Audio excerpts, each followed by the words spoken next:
think a lot of people sort of treat Forex as a video game, but there are real...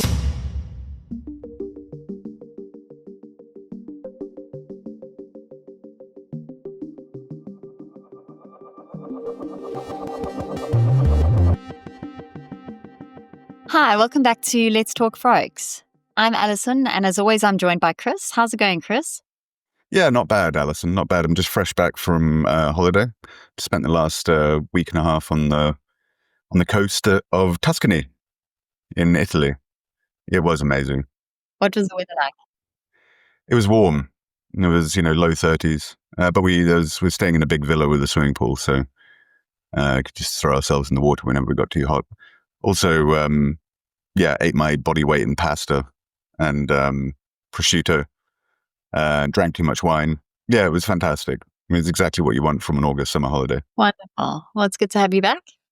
Thank you so much. Now I'm back in Portugal, which also isn't too bad, It's also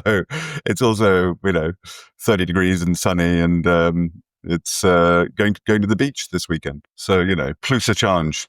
You know what I mean? It's hard. It's one of the things about living in Portugal is sometimes it's hard, to work your proper job because you feel like you're kind of constantly on holiday in the summer. It's a good life. I'm not going to lie, Alison. It's a good life. What have I missed? How have you been?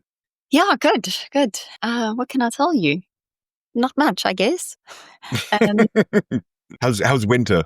How's the South African winter treating you? South African winter, I must say, it's not too bad. We're kind of coming out the other side of winter. I'm sure we'll have a few cold spells, but yeah, doing our thing, going to the beach, walking on the river. So I can't really complain either. Yeah, so today we are going to talk about Forex myths, aren't we? We're going to be busting some of the biggest myths in the Forex world.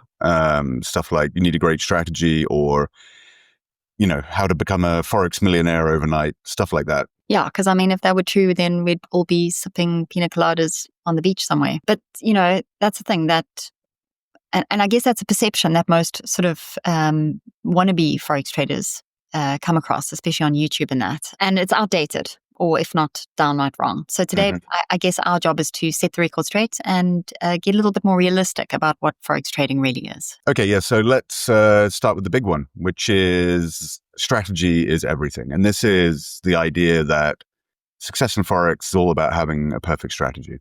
Yeah, a lot of traders call it the Holy Grail syndrome. So, they want that magical setup, whether it's a MACD crossing the RSI under a full moon on a Tuesday, and that setup's going to play over and over again. But that's not going to work. In reality, even the best strategy will not save you if your mindset is a mess. And this is something we've talked about a lot. If you can't stick to your plan during a losing streak, it doesn't really matter how good your strategy is. Yeah, exactly.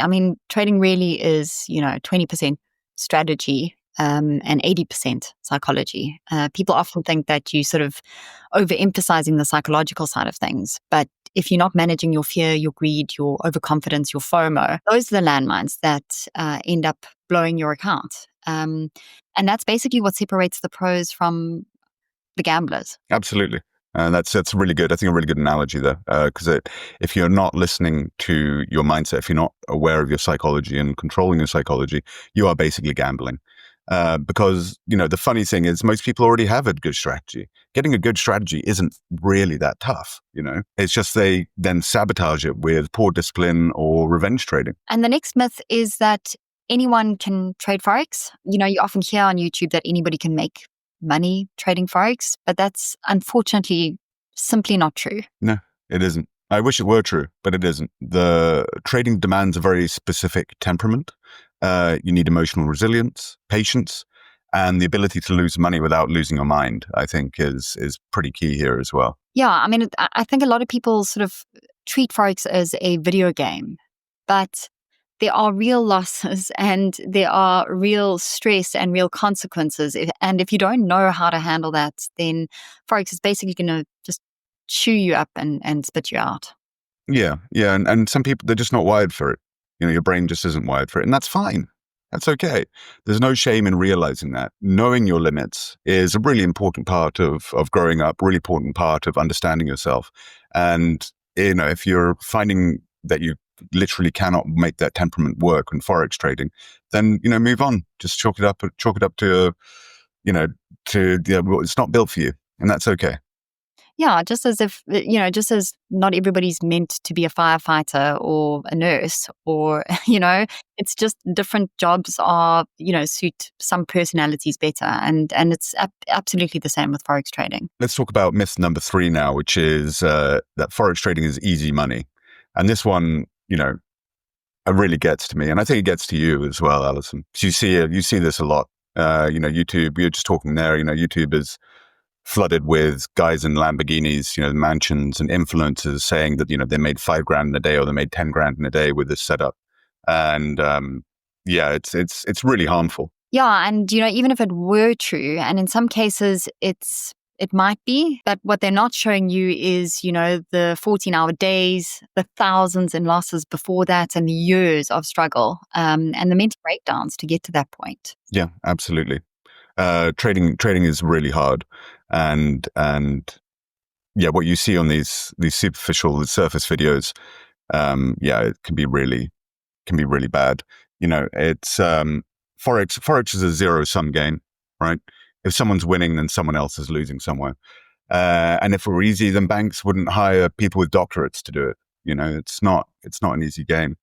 But, I just want to make a note here about some of these financial influencers, some of the traders you do see on YouTube. My favorite ones, apart from you, of course, Alison, are the ones who actually show the losses, and they show the stress, and they show the breakdowns. They show the hard parts. They talk about, stepping away from trading for months at a time because they just couldn't get their strategy to work. And I think that's a much more accurate representation of what it's like to be a professional Forex trader. Yeah. Yeah. And as you say, it's a profession. It's not a lottery ticket. It's not something you gamble on. And once people can accept that, they can start treating it with the respect it deserves. And I think also something you got to really look at is, the stats show that 75 to, I think, 90% of traders lose money. So there's really a very small group of people who can make Forex trading work. And moving on, talk about myth number 4 here on our list, which is that risk management isn't that important. And this one is almost criminal. Ignoring risk management is like driving your car without brakes. You're going to go fast for a while, but when you crash, it's going to be spectacular, and you're going to wipe out. You're going to write off that car. Absolutely. Yeah. It's the foundation of trading. You can have 5 losing trades in a row and still be fine if you manage your risk. But if you're not managing your risk, the likelihood of that being true is minimal. Yeah. And the thing is, going back on talking about social media influencers, it's not sexy to talk about risk management, right? You're not going to go viral saying only risk 1% per trade. But that's the important thing that's going to keep you in the game long enough to succeed. Yeah. And I think a very important point there is that winners aren't, or successful traders aren't the people who never lose. They're the ones that lose with grace, where they've capped their risk. They know that that they've lost a trade. They move on very swiftly from there without allowing it to bring down their confidence. But they also know that they've only risked a very small amount on their trading account, and therefore they can carry on trading. Yeah, exactly. No, risk management is be all and end all at the end of the day. It's what's going to keep you alive. Yeah, it's like you say, Alison, it's when those losses do happen, and they will happen, then they're not going to wipe you out. It's really, really key. So let's have a quick recap. A great strategy is helpful. It's important, but it's useless without discipline. Not everyone is cut out for trading. It's really difficult, and it doesn't get easier as time goes by. It's going to stay difficult. And without risk management, you might as well be gambling. You literally might as well just go to the casino. And one of the most important points is that if you work on yourself and your psychology more than your trading strategy, and you treat it as a skill and not a shortcut, then you probably will have what it takes. And it is a skill that you can develop, but it's not going to happen quickly. And again, as you say, Chris, you need the personality that can persevere, understanding what Forex trading is actually about. Yeah, exactly. And there are no guarantees here. But busting these myths is a good start. So next time you hear someone say Forex trading is easy money, you're going to know better. Please, if you ever hear that, just walk away. It's true. Thanks so much for tuning in. If you enjoyed this podcast, please give us a thumbs up and remember to subscribe to the channel, and we'll see you in the next episode. Yeah, sounds good. See you next time, Alison. Cool. Cheers, Chris.